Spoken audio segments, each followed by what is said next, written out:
ಅದಕ್ಕೆ 325 ರೂಪಾಯಿ ಒಂದು ಬಟನ್ಗೆ. ಅದು 3 ಹಾಕ್ಸ್ಕೊಂಡ್ರೆ ಡಿಪೆಂಡ್ಸ್ ಆನ್ ಪ್ಯಾಸೆಂಜರ್ಸ್. ಅದರಲ್ಲಿ ಅದು 3 ಜನ ಇರ್ಬೋದು, 4 ಜನ, 5 ಜನಕ್ಕೆ. ಅದರಲ್ಲಿ ಆನ್ಯುವಲ್ ನೆಟ್ವರ್ಕ್ ಮತ್ತೆ ಮೇಂಟೆನೆನ್ಸ್ ಚಾರ್ಜಸ್ ಅಂತ 1800 ರೂಪಾಯಿ ಮಾತ್ರ ಆಡ್ ಮಾಡಿದ್ದಾರೆ. ಇದು ಎಕ್ಸ್ಕ್ಲೂಡಿಂಗ್ GST ಅವರಿಗೆ 8,500 ಇಂದ 9,000 ಬೀಳುತ್ತೆ. ಈ ಚಾರ್ಜಸ್ ನಾವು ಫಿಕ್ಸ್ ಮಾಡಿರೋದಲ್ಲ, ಈ ಚಾರ್ಜಸ್ ಕೇಂದ್ರ ಸರ್ಕಾರ ಫಿಕ್ಸ್ ಮಾಡಿರೋದು ಸರ್. ಈಗ ಒಂದು ನಿಮಿಷ, ಈಗ ಅವರು ತಮಿಳ್ನಾಡಿಗೆ ಹೋಲ್ಸ್ಕೊತಾ ಇದ್ರು, ನಾನು ಸ್ಟಾಂಪ್ ಡ್ಯೂಟಿ ಬಗ್ಗೆ ತಮಿಳ್ನಾಡಿಗೆ ಹೋಲ್ಸ್ಕೊಂಡೆ, ಅವರು ಕ್ಯಾಬ್ ಬಗ್ಗೆ ತಮಿಳ್ನಾಡಿಗೆ ಹೋಲ್ಸ್ಕೊಂಡ್ರೆ ತಮಿಳ್ನಾಡಲ್ಲಿ ಇರೋಷ್ಟು ಕ್ಯಾಬ್ ನಮ್ಮ ಕರ್ನಾಟಕದಲ್ಲಿ ಇದೆಯಾ ಸರ್? ಕಮ್ಮಿ ಇದೆಯಾ, ಜಾಸ್ತಿ ಇದೆಯಾ? ನಮ್ಮ ಗ್ಲೋಬಲಿ ಡೆವಲಪ್ ಆಗಿರುವಂತ ಬೆಂಗಳೂರಲ್ಲಿ ಲಕ್ಷಾಂತರ ಕ್ಯಾಬ್ಗಳಿದಾವೆ. ನಾವು ಆ ಫೆಸಿಲಿಟೀಸ್ ನ ಮೇಂಟೈನ್ ಮಾಡಕ್ಕೆ ನಮ್ದು RTO ಚಾರ್ಜಸ್ ಇದೆ. ನೀವ್ ಹೇಳೋ ಪ್ರಕಾರ ಕೇಂದ್ರ ಸರ್ಕಾರದಲ್ಲಿ ಒಂದು ನೀತಿ ಮಾಡಿಬಿಟ್ರೆ ನಾವು ಅದೇ ಚಾರ್ಜಸ್ ನಾವು ತಗೋಬೇಕು ಅಂತ ಏನೋ ಇದೆಯಾ ಸರ್? ನಮಗೇನು ನಾವು ಕೇಂದ್ರ ಸರ್ಕಾರಕ್ಕೆ ತೆರಿಗೆ ಕೊಡಲ್ವಾ? ಈಗ ನೀವು ಡೆವಲ್ಯೂಷನ್ ಆಫ್ ಟ್ಯಾಕ್ಸಸ್ ಅಲ್ಲಿ ನಮ್ಮ ಕೇಂದ್ರ ಸರ್ಕಾರಕ್ಕೆ ಇದೇ ಆನ್ಸರ್ ಮಾಡಿ. ಇದೇ ಕ್ಯಾಬ್ ಡ್ರೈವರ್ಸ್ ಮತ್ತೆ ಅವ್ರ ಆಟೋ ಡ್ರೈವರ್ಸ್ ಹೇಳ್ಬೋದಲ್ಲ ನಮ್ಮ ಅವ್ರು ಹೇಳ್ತಿದ್ದಾರೆ, ಕ್ಲಾರಿಫೈ ಮಾಡಿ. ಆರೋಪ ಮಾಡಬಾರ್ದು. ಇಲ್ಲ, ನಾನು ಆರೋಪ ಮಾಡಲ್ಲ ಸರ್. ಈಗ ನಾನು ನಿಮಗೆ ದಾಖಲಾತಿ ಕೊಟ್ಟಿದ್ದೀನಿ, ಇದನ್ನ ಕೇಂದ್ರ ಸರ್ಕಾರ ರೇಟ್ ಫಿಕ್ಸ್ ಮಾಡಿದೆ ಅಂತ ನೀವು ದಾಖಲಾತಿ ಕೊಡ್ತೀರಾ? ರಾಜೀನಾಮೆ ಕೊಡ್ತೀರಾ ಸರ್? ಅದನ್ನ ನಾನು ಕೊಟ್ಟಿದ್ದ ಕಾಪಿ ನನಗೆ ಕೊಡಬೇಡಿ. ಅದು ದಾಖಲಾತಿ ಕೊಡೋದಕ್ಕೆ ರೆಡಿ ಇದ್ದಾರೆ. ದಾಖಲಾತಿ ಕೊಟ್ರೆ ರಾಮಲಿಂಗಾರೆಡ್ಡಿ ಅವರ ರಾಜೀನಾಮೆ ಪಡ್ಕೊಳ್ಳೋಕೆ ರೆಡಿ ಇದ್ದಾರಾ ಸರ್? ಇದು ಈ ದಾಖಲಾತಿ ನೀವು ಕೊಟ್ಟಿದ್ದಲ್ಲ, ನಾನು RTO ಅಧಿಕಾರಿಗಳಿಂದ ತಗೊಂಡಿರೋದು. ನಮ್ಮ ಮಿನಿಸ್ಟರ್ ಕಳಿಸಿರುವಂತ ಡಾಕ್ಯುಮೆಂಟ್ ನಾನು ಕಳಿಸ್ಕೊಡ್ತೀನಿ ಸರ್. ಈಗ ನಾನು ಹೇಳ್ತಾ ಇರೋದು ಇಲ್ಲಿ ಈಗ ಕೇಂದ್ರ ಸರ್ಕಾರ ಒಂದು ನೀತಿ ಮಾಡಾದ್ಮೇಲೆ ಆ ನೀತಿನ ಫಾಲೋ ಮಾಡೋದು ರಾಜ್ಯ ಸರ್ಕಾರ ಫಾಲೋ ಮಾಡಬೇಕಾದ್ರೆ ಅದಕ್ಕೆ ಅದೇ ಆದ ಇನ್ಕ್ಲೂಡೆಡ್ ಚಾರ್ಜಸ್ ಇರ್ತವೆ. ಅದಕ್ಕೆ ನೀವು ತಮಿಳುನಾಡು ಕೇರಳಗೆ ಹೋಲ್ಸ್ಕೊಂಡು ಮಾತಾಡೋದಲ್ಲ. ನಾನು ಕೇಳ್ತಾ ಇರೋದು ಕೇಂದ್ರ ಸರ್ಕಾರ ಬಡವರಿಗೋಸ್ಕರ ಏನ್ ಕಾರ್ಯಕ್ರಮ ಕೊಟ್ಟಿದೆ ಅದ್ರ ಬಗ್ಗೆ ಮಾತಾಡಕ್ಕೆ ಹೇಳಿ ಅವ್ರಿಗೆ. ಈಗ ಪಕ್ಕದ ಕೇರಳ ಮತ್ತೆ ತಮಿಳುನಾಡಿಗೆ ನೀವು ನೋಂದಣಿಯ ಬಗ್ಗೆ ಮಾತಾಡಿದ್ರಿ, ನಾವು GPS ಬ್ಯಾಂಡಿಂಗ್ ಬಟನ್ ಬಗ್ಗೆ ಪಕ್ಕದ ಸ್ಟೇಟ್ಗೆ ಯಾಕೆ ಕಂಪೇರ್ ಮಾಡಬಾರ್ದು? ಅದೇ ಮಟ್ಟದಲ್ಲಿ ಒಂದು ನಿಮಿಷ, ಕ್ಯಾಬ್ ಇದೆಯಲ್ಲ ಸರ್, ಎಲ್ಲಿ ನಮ್ಮಲ್ಲಿ ಜಾಸ್ತಿ ಇದ್ಮೇಲೆ ಟ್ಯಾಕ್ಸ್ ಜಾಸ್ತಿ ಕಲೆಕ್ಷನ್ ಆಗ್ತಾ ಇದೆ ನೋಡಿ. ಸುಳ್ಳು ಹೇಳುದು ಕಾಂಗ್ರೆಸ್ನ ಅವರ ಜಾಯಮಾನ. ಮಾಹಿತಿ ಕೊರತೆ ಇವರಿಗಿದೆ ಅಂತ ಹೇಳಿದ್ರೆ ವಾಟ್ಸಪ್ ಯೂನಿವರ್ಸಿಟಿ ತೆಗೆದು ನೋಡಿ, ಮಾತಾಡೋದು ಬೇಡ. ಇವತ್ತು 3 ವರ್ಷ ಆಯ್ತು, ಜನಪರ ಸರ್ಕಾರನ ಇದು, ರೈತಪರ ಸರ್ಕಾರ ಅಂತ ಹೇಳಿದ್ರ. ನಾವು ಕೊಡ್ತಾ ಇದ್ದ 4,000 ಸ್ಟಾಪ್ ಮಾಡಿಲ್ವಾ ನೀವು? ನಾವು ಕೊಡ್ತಾ ಇದ್ದ ರೈತ ವಿಧಿ ಸ್ಟಾಪ್ ಮಾಡಿಲ್ವಾ ನೀವು? ಇವತ್ತು ಟ್ರಾನ್ಸ್ಫಾರ್ಮರ್ ಎಷ್ಟು ದುಡ್ಡಾಗಿದೆ.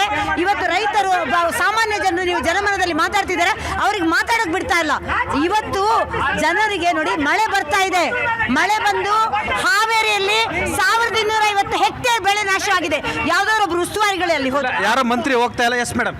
ನೋಡಿ ಸರ್, ಮೋದಿ ಅವ್ರು ಕರೆ ಕೊಟ್ಟರು ಸರ್, ಯಾರು ಬಂಗಾರ ತಗೋಬೇಡಿ ಅಂತ. ಏರ್ತಿರೋ ಬೆಲೆಗಳ ಮತ್ತೆ ತಗೊಂಡ್ರಿ ಮೊನ್ನೆ ಸರ್? ತಗೊಂಡಿಲ್ಲ ಸರ್, ಹಾಲು ತಗೊಳಕ್ ದುಡ್ಡಿಲ್ಲ ಸರ್, ನಮ್ಮ ಹತ್ರ ಗಾಡಿಗೆ ಪೆಟ್ರೋಲ್ ಹಾಕ್ಸೋಕ್ ದುಡ್ಡಿಲ್ಲ ಅಂತ ಅವ್ರ ಹತ್ರ ಲಿಫ್ಟ್ ತಗೊಂಡ್ ಬರ್ತಿದೀವಿ ಸರ್. ಅಂತ ಪರಿಸ್ಥಿತಿಲಿ ಇದೀವಿ. ಹಾಲಿಗೆ ದುಡ್ಡಿಲ್ಲ, ಮೊಸರಿಗೆ ದುಡ್ಡಿಲ್ಲ. ಇವಾಗ ನೋಡಿ, ಗ್ಯಾಸ್ ಬೆಲೆ ಎಷ್ಟು ಹೆಚ್ಚಾಗಿದೆ ಅಂದ್ರೆ 15 ದಿನ ಬೇಕು ಸರ್. ನಾವು ಅಷ್ಟು ರೇಟ್ ಪೇ ಮಾಡ್ತೀವಿ ಅಂದ್ರೂ ಗ್ಯಾಸ್ ಮನೆಗೆ ಬರೋಕೆ 15 ದಿನ. ನಮ್ಮ ಮಕ್ಕಳೆಲ್ಲ ಊಟ ಮಾಡಬಾರ್ದ ಸರ್?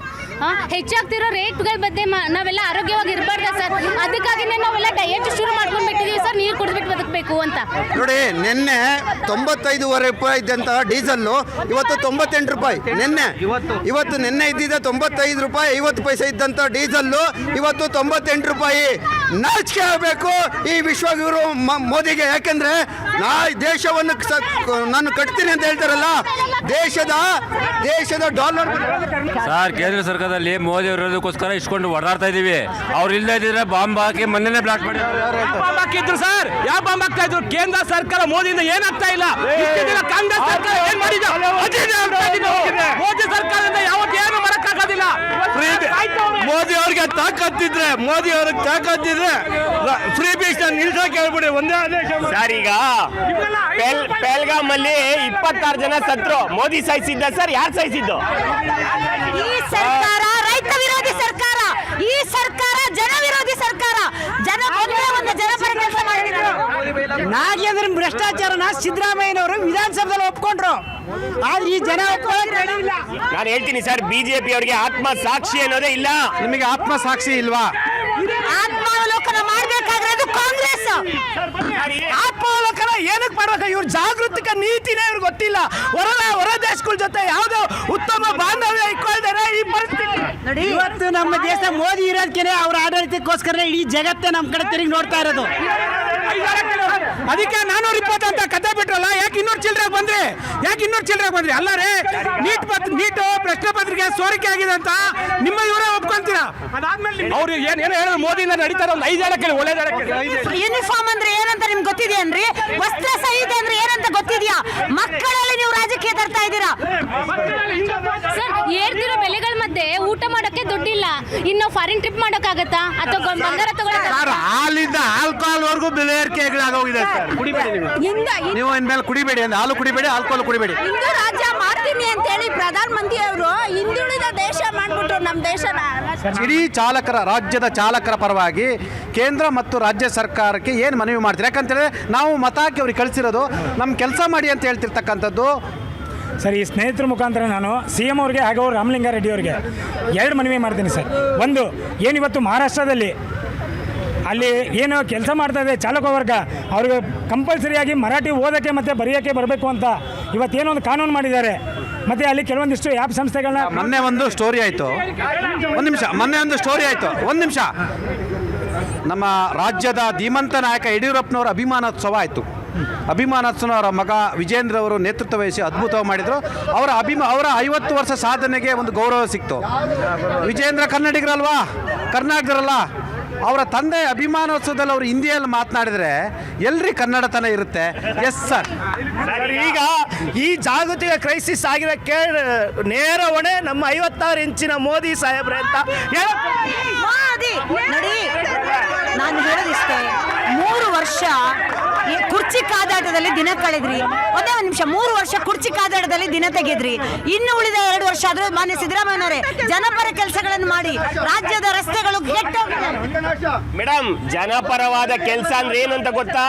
ಸಮಾಜ ನಿರ್ಮಾಣ ಮಾಡೋದು ಬಿಜೆಪಿ ಅವರಿಗೆ ಇವತ್ತಲ್ಲ, ಇನ್ಯಾವತ್ತೂ ಸಾಧ್ಯ ಇಲ್ಲ ಸರ್. ಇವತ್ತಿನ ಕನ್ಕ್ಲೂಡ್ ಮಾಡ್ಬಿಡ್ತೀನಿ.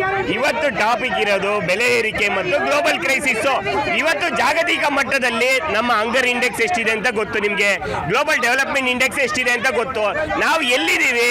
ನಾವು ಇಲ್ಲಿ ಬೇರೆ ದೇಶಗಳು ಟೆಕ್ನಾಲಜಿ ಮುಂದೆ ಹೋಗ್ತಿದ್ರೆ ನಾವು ಗುಡಿಗಳನ್ನ ಕಟ್ತಾ ಇದೀವಿ, ಸೋಮೇಶ್ವರ ಟೆಂಪಲ್ನ ಅಪ್ಗ್ರೇಡ್ ಮಾಡ್ತಾ ಇದೀವಿ, ಸ್ಟ್ಯಾಚ್ಯೂನ ಕಟ್ತಾ ಇದೀವಿ.